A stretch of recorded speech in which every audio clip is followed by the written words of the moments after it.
All right, so chapter 4 of the leadership textbook is transformational and charismatic leadership. So the first part of this chapter went in was the transformational approach to leadership. So this was brought up by uh, James McGregor Burns in the 1970s. What he came from that was the Maslow's five hierarchical human needs. First one being psychological needs or physiological needs. The second one being safety needs. Third one, belonging and love needs. The fourth being self-esteem needs. And finally, wrapping it up is self-actualization needs. So what came from that is that transformational leadership is empowering and inspirational. It goes in and elevates leaders and followers to higher levels of motivation and morality. So it's pretty good for like the whole team function in general. The next leads in, speaking of function, was the function of leadership is to produce more leaders, not more followers. And that came from Nader. And I thought that was one quote that stuck out the most to me just because I think that says a lot. So next thing that led into in the chapter was the characteristics of transformational leadership. The first one was creative, or otherwise known as process. And the branches that came off of that were preparation, incubation, illumination, and verification. Um, and then the next one was interactive, and then visionary, which was effective vision. And what came from visionary was the first thing being an effective vision attracts commitment and energizes people. Next one was an effective vision creates meaning for followers. Third being an effective vision establishes a standard of excellence. And then finally being the fourth, an effective vision bridges the present and the future. And the branches of the other characteristics, but were empowering and passionate. Those are pretty good too. I felt visionary and creative were the first two that stuck out the most. So the next thing that the chapter goes into is the sociological approach, otherwise known as charisma.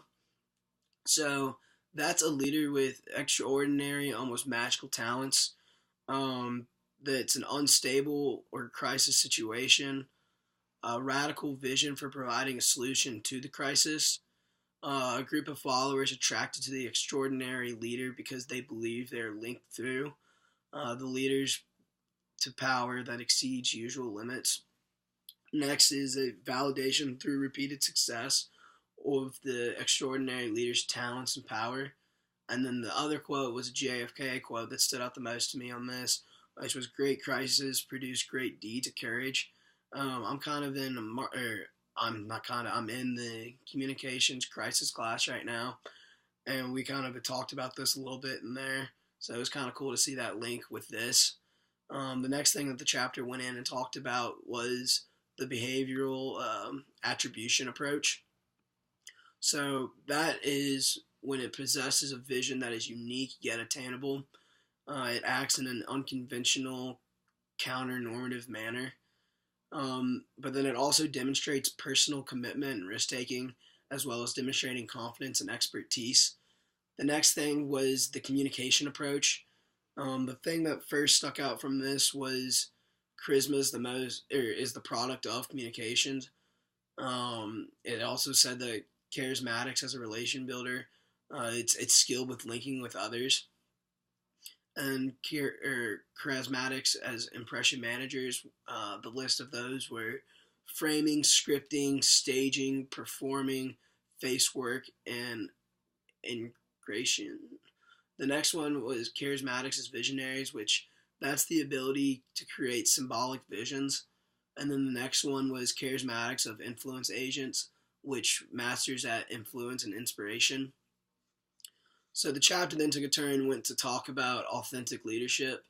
Again, a quote that I pulled from there was a pattern of leader behavior that draws upon and promotes both positive psychological capacities and a positive ethical climate to foster great self-awareness and an internalized moral perspective, balanced processing of information, and relational transparency on the part of leaders working with followers, fostering positive self-development.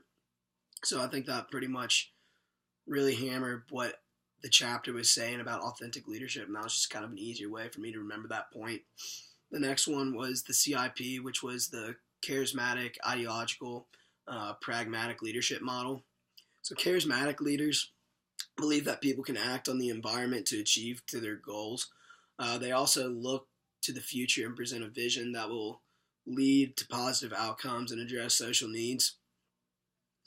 The next one is ideological leaders, which that's where they believe that situational forces are keeping followers from reaching their goals and propose changes that will eliminate those blockages. Next one is to look to the past, believing it much better than present, and are highly committed to personal beliefs and values. And then finally, this one is the pragmatic leaders, and that's the focus on the causes of both people and situational influence that pose threats and opportunities in current contexts. And then they look to present using a variety of skills to deal with complex problems rather than offering visions or images. So yeah, that's pretty much chapter 4 in a nutshell. Yeah.